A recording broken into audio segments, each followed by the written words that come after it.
सभी भारतवासियों को शुभ प्रभात। भाइयों, मेरा नाम केदारनाथ पांडे है। मैं गोंडा डिस्ट्रिक्ट का रहने वाला हूँ। विलेज चिनकी, पोस्ट सिसोदिया, जिला गोंडा। और अभी वर्तमान में मैं IMT मानेसर में अपना जीकेन सिटिंग कलेक्शन के नाम से बिजनेस व्यापार करता हूँ, फर्नीचर का। भाइयों, आज मैं आपका ध्यान कुछ विशेष बातों पे आकर्षित करना चाहता हूँ, जो बड़े ध्यान से सुनिएगा। दोस्तों, मैंने पहले भी आपको बताया था कि दो व्यवस्थाएं हैं, एक सांसारिक और एक सामाजिक। पूरे संसार को चलाने वाला भगवान है और समाज को चलाने वाला हर देश का राजनेता कह लें और धर्मगुरु कह लें, ये सब लोग चलाते हैं। भाइयों, एक चीज़ बताइए कि जब हम बिजनेस व्यापार करते हैं तो उसके बदले में जो साधन गवर्नमेंट उपलब्ध कराती है, इंडस्ट्रियल एरिया बना देना, बिजली, पानी, रोड, सारे साधन देती है, तो उसके बदले में कुछ हमें देना पड़ता है टैक्स के रूप में। सभी भाई लोग जानते हैं कि उसके बदले में हमें विभिन्न प्रकार के टैक्स देने पड़ते हैं, जिससे सरकारें हमारा अगला और मार्ग, जो अवरुद्ध मार्ग है, उसको प्रशस्त करते हैं, खोलते हैं और बिजनेस व्यापार बढ़ाने के लिए बहुत सारे कार्य होते हैं समाज में जो गवर्नमेंट करती है। स्कूल बनाना, हॉस्पिटल बनाना। ऐसा क्यों करते हैं? क्योंकि हम टैक्स देते हैं। और जब हम टैक्स चोरी करते हैं, जो भी भाई लोग हैं जो एक निश्चित टैक्स किया हुआ है, जब हम उसकी चोरी करते हैं तब क्या होता है? तब विभिन्न डिपार्टमेंटों के द्वारा वो सही कर वसूलने का प्रयास करती है गवर्नमेंट, और उस दौरान बहुत कष्ट होते हैं सभी भाइयों को। लेकिन ये जो व्यवस्था है, इससे तो आप सहमत हैं, डरते भी हैं, देते भी हैं और आप उन्नति भी करते हैं। लेकिन क्या उस ऊपर वाले ने जो व्यवस्था दी है उसका कितना टैक्स देते हैं? टैक्स का निर्णय उसने लिया हुआ, भगवान ने ये निर्णय, और ये वेदांतों में, हर धर्मों में बताया गया है कि जो ऊपर वाले ने आपको दिया है उसके बदले में टैक्स देना है आपको। ऊपर वाले ने क्या दिया है? आप जितनी मर्जी बिजली लगा लें, लाइटें लगा लें, जनरेटर लगा लें, आप कितने ईंधन खर्च करते हैं, तब थोड़ा सा आपको उजाला मिलता है, थोड़ा कल कारखाने चलाने को मिलते हैं। लेकिन क्या कभी सोचा है कि सौर ऊर्जा, विशाल ऊर्जा है, ये किसकी देन है? ये ईश्वरीय देन है, ये ईश्वर है। और आज की तारीख में भाइयों, अगर आप पूरा ध्यान सौर ऊर्जा की तरफ केंद्रित कर दें तो आपकी बहुत सारी परेशानियां, बहुत सारे डीजल, पेट्रोल, बहुत सारी चीज़ें बचेंगी। दूसरा, हवा, कितनी शुद्ध हवा आपको मिलती है, वायु मिलती है, बल्कि उस वायु को हम प्रदूषित कर देते हैं जनरेटर चला करके और AC, दुनिया भर की। कृत्रिम और प्राकृतिक में बहुत अंतर है। ऐसे पानी, ये नदियां जो हैं आपको खेत सींचने के काम आते हैं, आप विभिन्न प्रकार के उपयोग करते हैं, क्या उसका कोई टैक्स देते हैं? ऐसे पेड़ पौधे मीठे मीठे फल देते हैं, बहुत सारी चीज़ें प्रकृति द्वारा जो प्रदत्त हैं, क्या उसका टैक्स देते हैं? अगर नहीं देते हैं तो भाइयों, मैं यही प्रार्थना करता हूं कि आज से सचेत हो जाइए और वो टैक्स देना शुरू करिए। टैक्स के रूप में उसका तो एक ही टैक्स है। हजारों साल पहले से ही हमारे धर्म ग्रंथों में, हर धर्म ग्रंथों में, हर समुदाय के लोगों को कहा गया है कि कमाई का 10वां अंश दान करें, टैक्स दें इस प्रकृति को। अब आप कहेंगे वो कौन सा डिपार्टमेंट है जहां मैं देने जाऊं? भाइयों, सबसे पहले तो ऊपर वाला, जैसे आप में ऊपर वाला है, कहते हैं आत्मा ही परमात्मा है और परमात्मा में आत्मा में परमात्मा का वास होता है। तो जब परमात्मा ही स्वयं बैठा हुआ है तो आपके अंदर ही वो इनकम टैक्स बैठा हुआ है जो दान करना चाहिए। लेकिन आप भूल जाते हैं, उससे बचते हैं। बचना नहीं चाहिए। जब आप दान देंगे तभी बाकी और सब काम होंगे।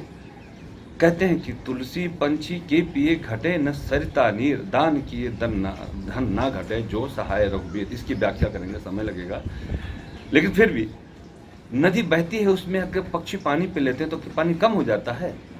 फल कहाँ से मिलता है? पेड़ से। पेड़ कभी अपना फल खुद खाता है? नदी अपना पानी पीती है? सो ऐसे जो दानी पुरुष होते हैं वो दान देते हैं। पेड़ जो है आपको फल भी देता है, पत्ते बीज सब कुछ दवाइयों काम आता है, और लास्ट में लकड़ी भी आपके काम आती है। ऐसे दानी बने। तो भाइयों, वो टैक्स जो आप नहीं दे रहे हैं उसी का भुगतान विभिन्न रूप में प्रकृति आपसे ले लेती है, करा लेती है। अब अगर आप कहें कि मैं दान देना चाहता हूँ, कहाँ दूँ? बहुत सारे स्रोत हैं।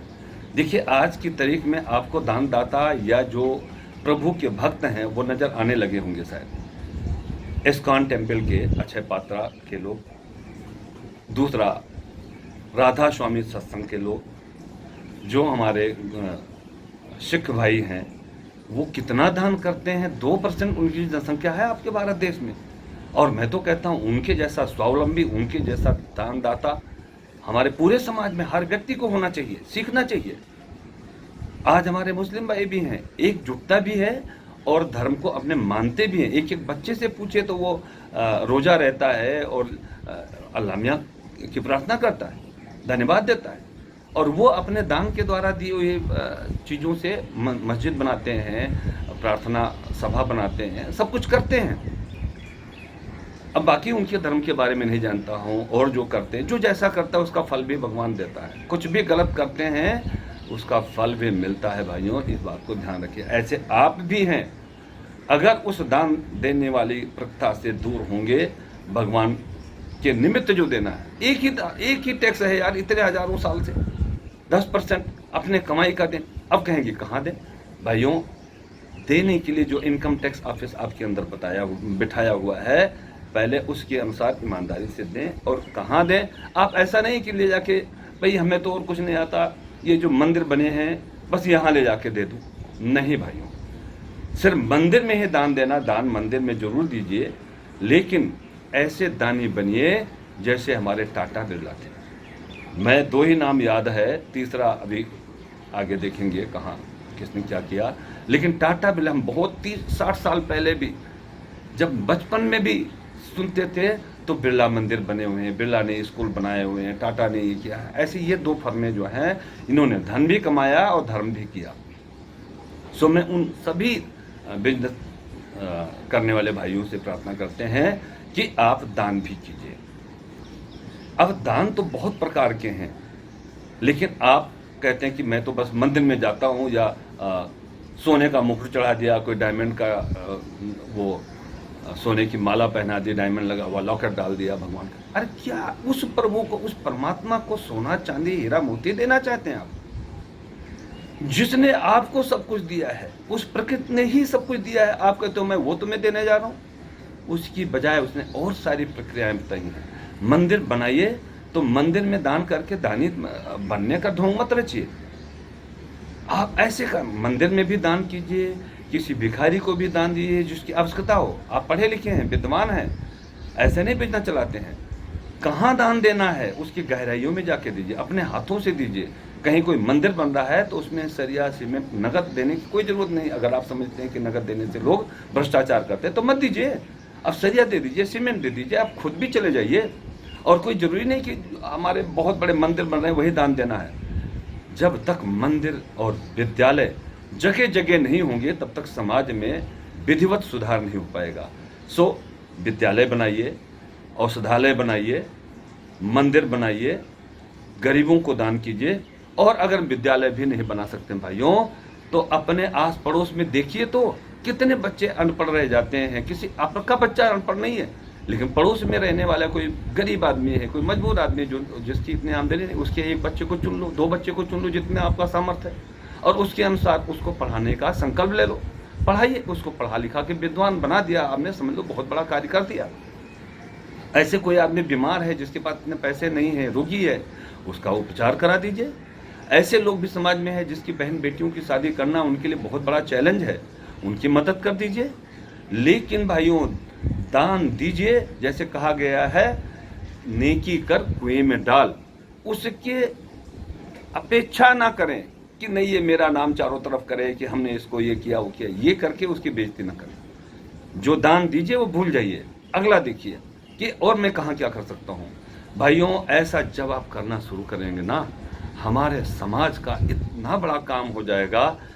जिसका आप सोच भी नहीं सकते। उदाहरण देना चाहता हूँ, आप तो बिजनेस व्यापार करके धन कमाते हैं, मैं एक भिखारी की बात करता हूँ, उनने जो काम कर दिया आज की तारीख में आप बड़े बड़े अरबपतियों के लिए बहुत